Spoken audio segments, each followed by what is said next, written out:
Welcome, everyone. Are we excited for Saturday in Ballroom 20 here at Comic Con?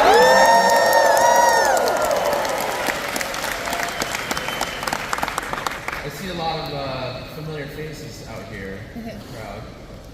We get the Ballroom 20 kids down here.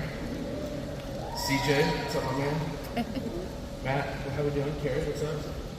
I also want to point out that we have a lot of new faces in the crowd today. I think having our first panel of the day shift from the Indigo over to Ballroom 20 today, I want to say welcome to everyone who's normally in the Indigo room. Welcome to Ballroom 20. You're going to love it. Before we get things started here, I'm going to give out some notes. The studios, the networks, these awesome people that bring us this great content every year are so generous with what they're able to bring us, and it's really intended just for you all. So please, no recording of the footage that is shown on the screens, no leaking, it just kind of ruins it for the rest of us. We want them to keep going back. And then, yeah, all right, I got a fan. One. I'll take it. I'm running like yeah, we want these guys to keep coming back. We want them to keep bringing us the stuff. We want you to keep coming back to see this stuff. It's kind of like a circle of life, so to speak. Keeps us all. Yeah, I want to hear some noise though. Let's get ready. We're gonna get started here in a couple minutes. Okay.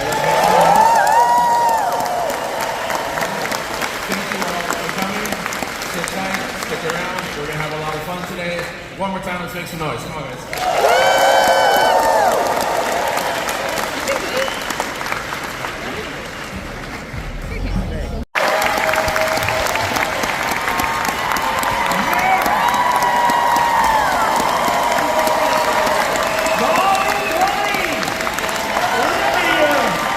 Oh, you're gorgeous.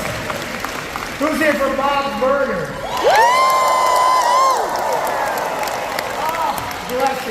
Bless you for saying that, even if you're not. It's such a pleasure to be here. We brought the cast. We love this moment. There's a lot of energy, a lot of excitement, a lot of tension. Sitting in the van, wondering if we were going to make it. There's some slow-moving traffic around here. Ladies and gentlemen, if I can say we have the director of the burger here.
I'm going to keep things moving because we have a lot to talk about, and we of course want to hear from you before this is all done. We have clips to share, we have news, we have things to just banter about up here on the panel. First of all, I want to say something to you. Some of you write things about Bob's on the internet, and I want to thank you. Woo! I want to thank you because I don't know if you know, but we read everything. And I like the criticism, I do. But I will also say you guys are very kind. I love your kind words. When you write, when you choose to go on Reddit or wherever, and you write about the things that you like, it is a a magic little thing. Kind words, you know, in these times, I think especially are wonderful, and I appreciate so much that some of you take the time to do that.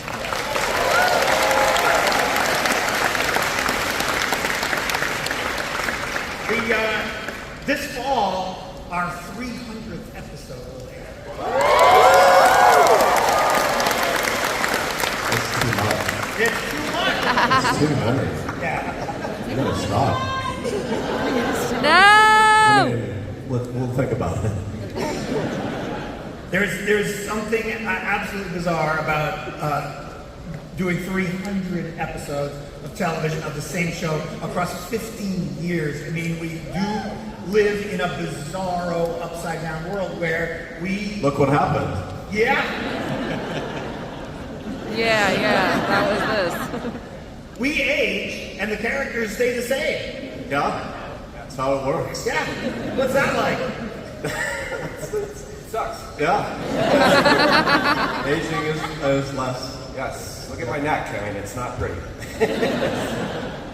John, I really like this quote you gave to the world. You were talking about how, in an interview, you said, not only that you started to sound like Bob, which people like to hear, I like that, but also that he's made you a better father. Yeah. It's really sweet, and it really resonated. I saw it picked up and sort of regurgitated on the internet many, many times, and I thought it was very sweet, and I was trying to think about that from the point of view of all of us working on the show. I feel like we get to sit with these characters, and we kind of have this strange, meditation where we have to wake up every day and think about these characters, and even though they're made up and they're characters on a comedy, it has an effect. You start to really, I think, sit with, for me anyway, this idea that the restaurant could fail, and we're never going to resolve that. We're going to sit with this idea for 15 years to this point, 300 episodes, and we don't know whether they're going to make it or not. And I just really appreciate that because it makes me, anyway, more comfortable with the idea that we still have to be silly. We still have to have our small successes, no matter what, whether it's them or us thinking about the fate of democracy, for example.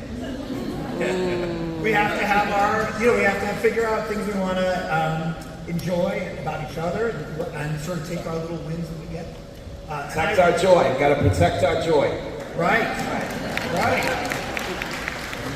Gene has made me a better child. Yeah. It has not made John a better mother. That's it? I'm a father. I'm not a mother. No, you are. Oh, I'm on the show. You have a kid? In real life. I have dogs. No. Well, it's technically not a father, but I mean Yeah. a little bit. That's true. Yeah, it's a half measure. I think it's also really nice that we keep growing and aging, and I don't mind that. Also because the show changes, and so that now it's this strange archive of who we were then and who we are now. When we go back and visit old episodes, Bernard, I wanted to throw to you that you've been on the show since the beginning. You have exactly the same experience I think we all do, which is we now get to go back and see the same show that we still work on every day, but a version of it that we made 15 years ago. What's it like to watch old episodes? Well, I'm talking from the animation perspective. The first season's a little rougher. Some of the characters, we refined them, like Louise, her neck was twice as long. The first 5 seasons, we gradually reduced it. And mainly with nearly all of them, I think it's really Tina. Nora Smith, our showrunner who's not here, did an amazing drawing of Tina, and that was before the first season aired, and we pretty much said, don't touch her. So she is the one character that stayed the same. It's all true. Let's talk a little bit about our premiere, because I want to throw to a clip pretty soon. We are, in the 300th episode, we are going to take you back to the beginning of the restaurant. This is basically, in the present day, Bob is really sweating whether or not to raise prices. And it's killing him. And it sends us on this kind of series of flashbacks to just what was going on when Bob and Linda started the restaurant. I will say got pregnant, and right around the same time. And so in this clip that we're going to show you from the 300, I think you'll get the idea. A lot of things were kind of coming together on opening day. Why don't we play the first clip?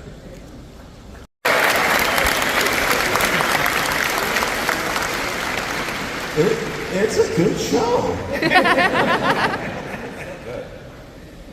This is it's our great pleasure to be able to do 300 of those and to have that one fall as our season premieres, especially gratifying. That's September 28th. People, September 28th.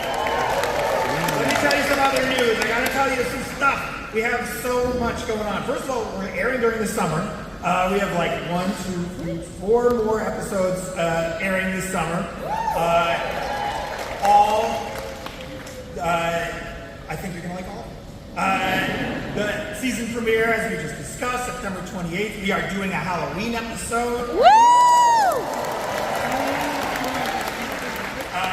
You're going to enjoy it. Teddy takes a job in the store next door, which is turning kind of it's like a cult store, and not a Halloween shop like costumes, but like really creepy stuff.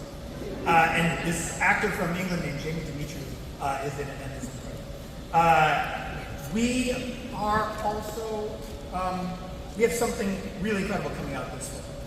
This art is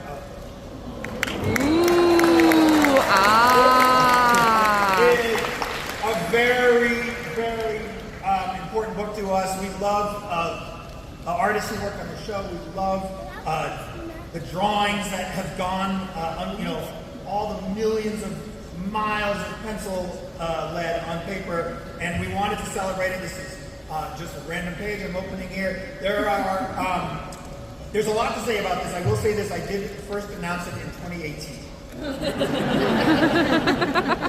So I think it took the perfect amount of time to bring it out. Gordon, one more time to you. This is a huge labor of love on your behalf. Say more about this art of book and why it's so special. We went over the break. We basically compiled everything from the very early development stuff. Lauren handed over boxes of drawings, hard drives. We just trawled through it, found the very earliest drawings of the characters, and right up to we always talk about, Lauren and I talked about doing an art of movie, and we never got around to that. So a huge section is all about the movie art, and it's everything in between, like even comics. Everything we've done art-wise is in this book, so I think everyone's going to like it. Barobo cards. You don't even know about the Barobo cards. Woohoo! This is available in stores. Hold on, I know the answer to this. 9/23, September 23. We have really cool merch. This is something we always work hard on also, just to make sure it's good stuff. It's not disposable. It's not a shitty cash grab that just makes you feel like you're buying something that's going to go into a landfill. The idea is to make it worthwhile. Roosevelt shirts. They are 4 designs. They're here. Route 4201 if you want to visit. What's a Roosevelt shirt? A snappy, like a snazzy button-down. Sure. Wow. What about if you have like big boobs? Because then the snaps always open up where your boobs are, and it's so awkward. Yeah, awkward. Did you put that in the design? Well, it's like with any like button-up or snap-up shirt, right where your boobs are, it just winds out. So when you turn to the side, you can see boobs. Some people like that. That doesn't happen when I put a shirt on. My boobs are just coming in, so I'm sorry to interrupt. The thing about aging is that it's a privilege, and I prefer it to be alternative.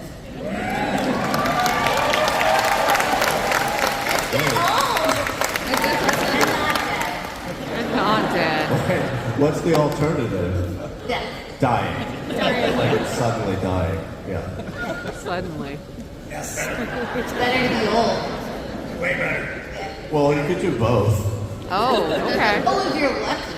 Yeah.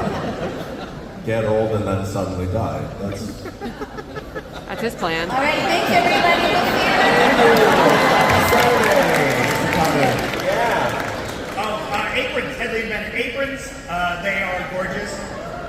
Spirit jersey. They're here, 4431 if you want to see. Very nice. We're proud to be working. Oh, recipe cards. This is real. I worked on them personally along with this incredible chef named Chef Alvin Kailan. And we rejiggered our recipes, some of the classic recipes from books, added from the first cookbook, and then added recipes, new recipes, burgers from the show that you can make. We take this really seriously. This is not supposed to be something that they put by the register and you just buy it because you like the show. This is supposed to be something of value. That's how we intended it, so that's what I'm telling you about it. If you make your burger and you like it, and you post it on the internet, we will see. What, can you make a vegetarian version of these burgers? Absolutely. All right. What about a tuna version? Veggie burgers, welcome. All right, this is, I want to keep getting you guys talking. I had a jump ball kind of question that I thought any of you could answer if you wanted. As we all know, AI is coming for all of our jobs. No. Yeah. If you had to train, John Roberts, if you had to train an AI right now to play Bob, Yeah. what would you tell him? I would just say, keep it sexy, baby. And stay dry. Stay old and bitter and obnoxious. And obnoxious. That's not my character at all. That's you, I'm sorry. Stay funny? Question mark. And what would you tell the AI if you were training it to play Linda? Well, I'm not very good at writing prompts, so I don't know exactly. You don't have to code. What? You don't have to actually do it. But You don't have to learn to program AI. It's a rhetorical question. you talk like your mom. Good advice. Larry, let's make sure we hear from you. What would you tell the AI if you were training it to play Gene? Be loud. Hey! And also, maybe I'd load in most of Wikipedia so you get to keep those non sequiturs. Yeah. Yeah. Learn every band from the 80s. Yeah. Yeah. A lot of political stuff. All right, this sort of clip. How's This it is just purely for fun. This is going to be an animatic. I love showing animatics to people. No color, no lip flap, but you'll get the idea. In fact, you get to see the drawings, which is always, I think, one of the pleasures of this phase of the operation. This is from an episode called Les Lizardables, and Gail is featured here. She has started a massage kind of a practice in the Belcher's home, and she's doing it on Bob. Oh. Take a look. No. We have, I'm really proud of John Benjamin for something he did this year, which is he played a dramatic part in a movie, an independent movie. He plays a supporting role in a touching film about a woman with dementia called Familiar Touch. It's out there. It's nice place to promote that. Yeah, well, you said to me, you were like, you should go see I it. said go see it. You definitely didn't.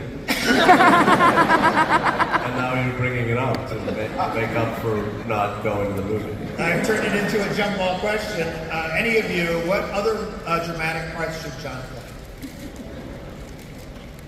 Kristen, you know the answer. I'm just caught up on if I were to tell AI to play one of us, like I would tell it that it will never replicate the vulnerability and heart of human beings. Bitch!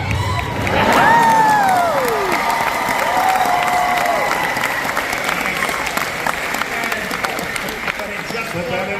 the algorithm. Yeah, now it will just do that.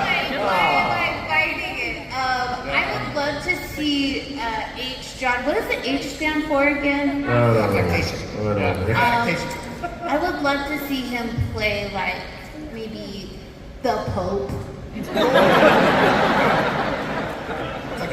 I'd love to see him in a remake of Terms of Endearment. The Shirley MacLaine role. Give my daughter the shot! I'd like to see him play like a rabbi with nothing left to lose. Taken. That's so in my wheelhouse. Jewish taken. Boy, bacon. Let me throw to another clip. It's a hit. This is from our Christmas episode. Did I say we're doing a Christmas episode? Did it? Got to it. This takes place. The entire episode takes place at one of these Christmas villages. It's called Tree Town Christmas Village, and of course, Linda's involved in the trees. Bob gets stuck making cookies, and the kids. I'll just say it's not in this clip, but it's actually an action story. It is very much focused on one of those little sit-on-top trains that runs through the whole Christmas village. Take a look at this clip, please, from our upcoming Christmas. All right, it's our favorite time. It's my favorite time. It's time to hear from you. I assume there are microphones. I assume there is a way to do this in an orderly fashion. Maybe we get a light over there too. Who is at a mic? Yes, we have a light. Whoa, very dramatic. Yeah, it came up in a nice way. Yeah, beautiful. Hit us with your questions.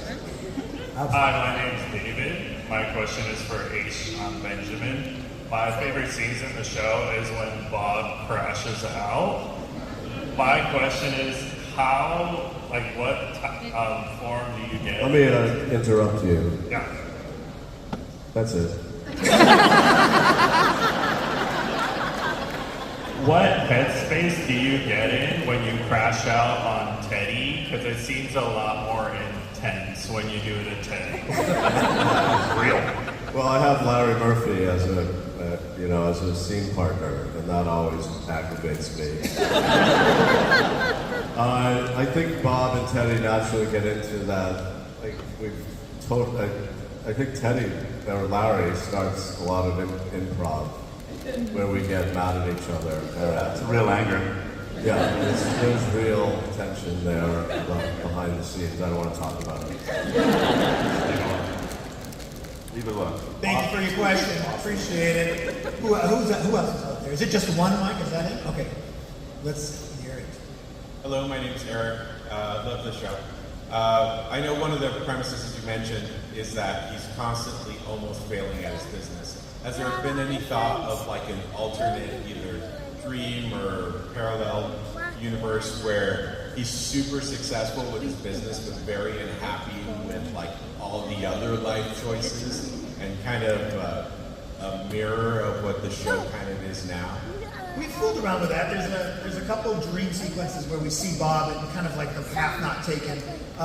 It's a distant memory now, but there's that one where he has an office job. Do you remember that? Yeah. He's like practicing his golf swing, and there's somebody's going to sign a birthday card for someone else in the office, and we just tried to pull the like quietest moment from a day at the office, and see if Bob could wake up screaming. And we've done that one where he kind of it's the one where we explored the Macbeth kind of the ghost shows him what it would be like if the open expanded, and he has bad reaction. I love that stuff, but it's nice that it's always just fantasies. We'll never show you a real flash forward, but I think it's nice to see what the characters imagine for their future. Thank you for the question. We'd love to hear another one. We want to keep them coming. Hi, my name is Rosa, and the Belchers to me are like family goals. Is there any scene or line that reminds you of your childhood growing up, or your parenthood now raising kids or dogs? Or the boo-boos. Christmas time, all the Christmas episodes, waking up in the morning, and how about you guys? Do you remember your childhoods? I don't remember anything before 27. John, did your mother really love the trees like the way you depicted her in your famous short, the tree? She loved the tree, and the tree is very important. It was like her time to express herself. Because we're not all artists, but when it comes to your Christmas tree, we are, right? Oh, look. I can't tell who you are. Oh, hi, I'm Emily. Hi, Emily. So first I just want to say I love all the singing in the cartoons. Like when anyone sings, like Bob to his boot or whatever. You guys are really funny. Love that so much. My question though is about Gene. He's such a unique character with a lot of jokes that subvert my expectations. How did you guys come up with that for him, and how did these jokes come about? I can answer that. I think it was actually a mix of sort of the writers writing for Gene and then me improvising stuff, and then at some point we all met in the middle where I can't tell, like now I can't tell if it's something I just said or was written, you know, because it's all sort of melded. Yeah, I tell anyone who will listen, especially those of you who are thinking about this line of work, and I strongly encourage it. It's a great job. If you can, cast first. Cast before you write a single word. And not just like, oh, I'm picturing Liam Neeson for this role, but actually somebody you know, somebody you can get, somebody who will say yes. And then you can write for them and they will be in your head crystal clear. If you follow their comedy, for example, if you've enjoyed their voice or you've had a lot of nights out drinking with them, you have kind of a sense of what they might say and you sort of access that. And then, of course, doing a show with improv, you get to kind of fact check that in the morning. You see if the script that you imagine for him is going to be as surprising as whatever it is that he's going to improvise. And often, it's a mix of both. Good question. The flip side is Liam Neeson is gettable. Just reach out to his agent. He says yes to everything. Hi, what's your next question? Hi, my name is Logan. My question is from one thought to the other. I'm a brand new voice actor, literally starting my first grade next week on What Was It with Indigo. And my Wait, sorry, repeat that? I'm a new voice actor. I'm literally starting my first project this week. Oh wow, that's great. Yes. Congratulations. Thank you. So my question is about your personal process of initially getting into a new character for the first time, any tips and tricks? I'm the wrong person to ask about that. I play the same part every role I do it the same way. I can't imagine that's good advice for any voice actor. I don't know how I'm still doing this. It seems impossible. Why anyone? Yeah. But get some rest.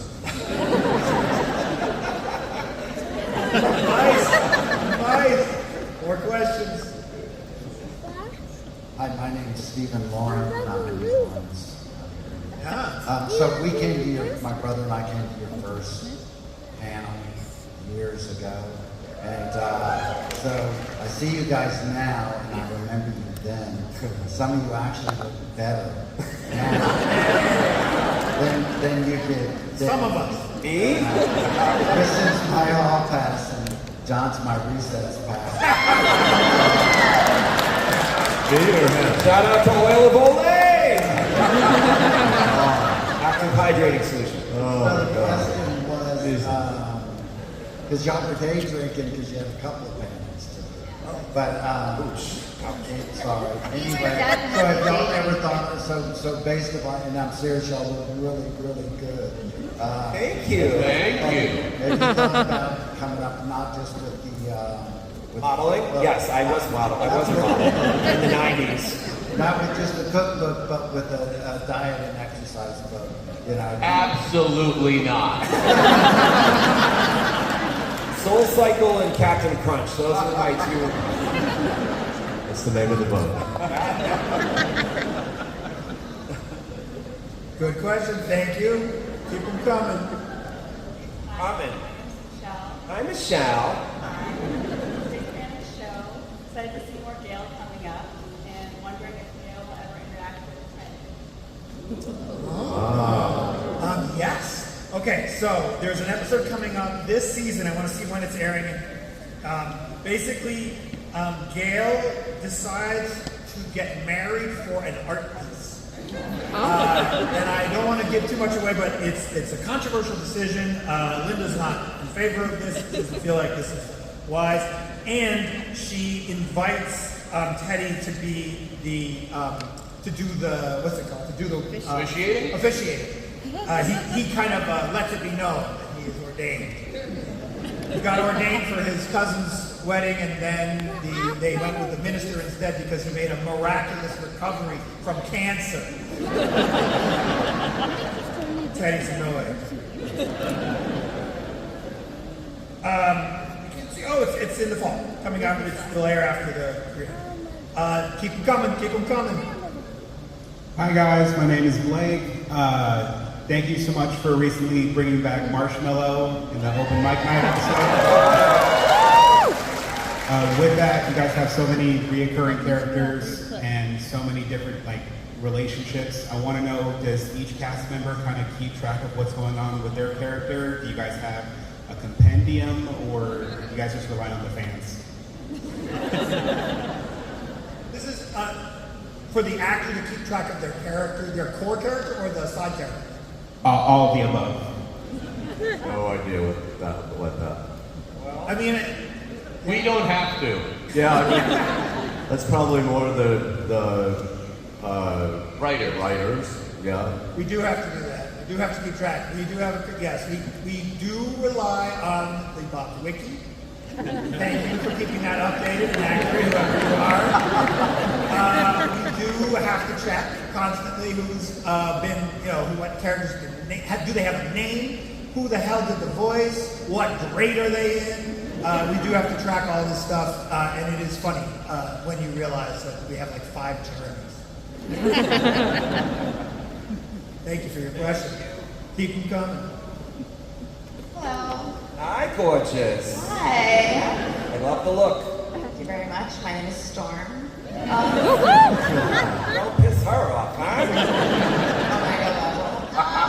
You guys do such a great job of keeping all the characters in this universe. So many adult animation kind of fall into this trap of doing a lot of political commentary or focusing so much on characters having kind of these mean traits, but the characters of Bob Burgers are genuinely a family. They're so focused on loving one another and staying inside of the Wonder Wharf. Where do you guys pull from? Where do the writers and the showrunners find this inspiration to continue these stories going for so long? And how are they able to pull for continuing seasons? Thank you for that question. I'll take this one. I really appreciate it. It's character-driven storytelling. First of all, you start there, and that will guide you. You have to take the character seriously if you're doing character-driven storytelling, which is different. I love satire. I'm so glad that South Park exists. I'm glad that there are shows that can do satire. And I'm jealous of them. They seem really sharp and clever, and they can just they're razor-sharp wit. I couldn't do it if I tried. My personal take is that I do character-driven storytelling because it's what I can do. And so what we pull from is kind of like I was saying at the top, I think ultimately in the end you pull from optimism. It's a way of centering the storytelling around what's a simple idea, especially if you're telling a story about this struggling restaurant. Well, it's got to be, why do they do it? If it's so hard, and if all restaurants are hard and you never know what's going to happen, why would you keep doing it? And we just keep answering that question over and over again. Why open a restaurant? Why put yourself out there? Why do a different burger every day? And for the kids, it's the same thing. Send them off into the world. Why are they so fucking optimistic? These kids are so hopeful, and they give that off in waves, and you sort of both try to write to that and also ultimately be inspired. Thank you. We've got 5 minutes, so that's good. We've got plenty more. Hello, yes, I've been told to say that I'm the last question. Oh shit! Wait, I got there. Bad news. But, You have a 5-minute Oh, question. I know they saved the buffer. No, let's keep going. I'll take questions right to the very end. Great. Well, on the cast, I'm Katie, and I had shoulder surgery, so you guys got me through 3 months of a lot. So thank you guys. My question is, have you ever found yourself repeating a line from the show in real life? Just because. I do. By the way, your shoulder looks great. Yeah. I like to say, all right. Anyone else? Come on, give her another line. Dan, do you ever groan like that in real life? Yeah, I definitely catch myself in that a lot. Can you do it now? Make me nervous. Okay. Make that groan sound.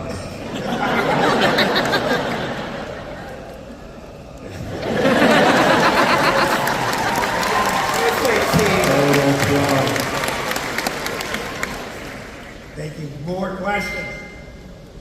Dan? Oh, sorry. Go ahead. Good morning. This is not about me. How are you guys doing? So the Halloween episodes are some of my most favorite out of the whole series. What is your most favorite of the costumes that you've done so far in the series?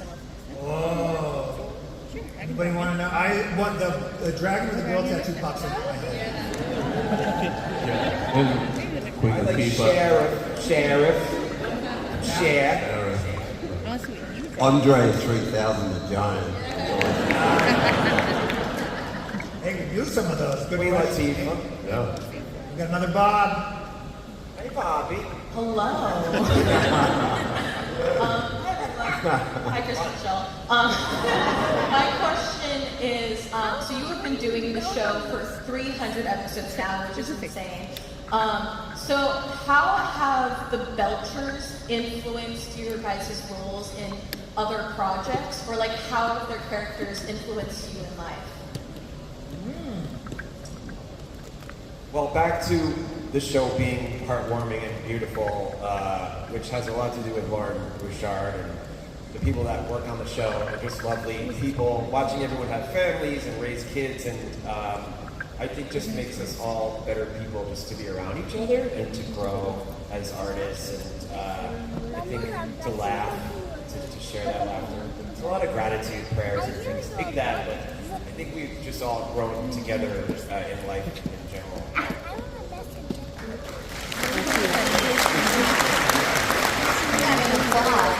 Yeah, it shouldn't have. It was like an awkward silence-filling applause. I think. Sorry to make everyone cry like your stupid new movie, John. By the way, my album drops August 21st. Got to mention that, Lauren, didn't you? That's another thing that'll make you cry. I swear to God. Keep them coming. Hi, my name is Lito. My question is, for a show that's been going on for 15 years and has evolved so much to the point where when I recommend it to people and they say it's going to make you cry at some point, they look really confused. How do you balance that humor and heart in the later seasons? Careful. Making people cry is so delicious. I can taste your tears. I can feel them when you shed them. Something in me grows. I love it. And also, we love making comedy, and we do not intend to ever stop doing that. So the trick is to use your powers wisely. You know, you don't overdo it. It's all, not to switch to a cooking metaphor. It's balance those seasonings and get it so that no one is getting one flavor too many times. So that's the trick. It's so great that you guys appreciate the show as it exists in its current form these days, because we love making this version of the show. And again, I appreciate so much the things you say about it. You get exactly from it the things we wanted you to and wanted to put in there for ourselves. The Amazing Rudy episode obviously is something we talked about. And that was, we were swinging for the fences on that one. That was, could we make something that's almost more of a short film? and get also, could it be an episode of Bob's Burgers? And the answer is yes. But we wouldn't keep doing it if you hadn't liked it. So thank you again for giving us this sort of feedback and encouragement. But we promise to keep making the show that hopefully has all the jokes and leaves you dancing in the aisles at the end. That's our goal every time, to make sure we stick with the formula, such as it is, which is to say, be true to these characters and be true to the world. Woohoo! Last question. All right. Woo! I'm gonna try to go really fast. Miss Shaw, really quickly. That Bob that you just saw, that little girl, when she was 11, you pulled her out of line as a Mabel and made her day. Okay, the question is, what classic TV family would you love to see the Bob Burger family animated into? The Huxtables, the Keatons, the Cleavers. Who would you love to see your character? Thank you. The Golden Girls. Small Thank you all so much for coming. We love seeing you.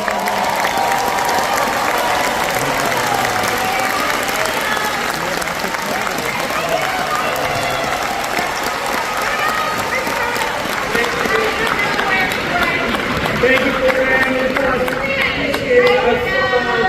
Enjoy the next video. Lean slowly, or just sit.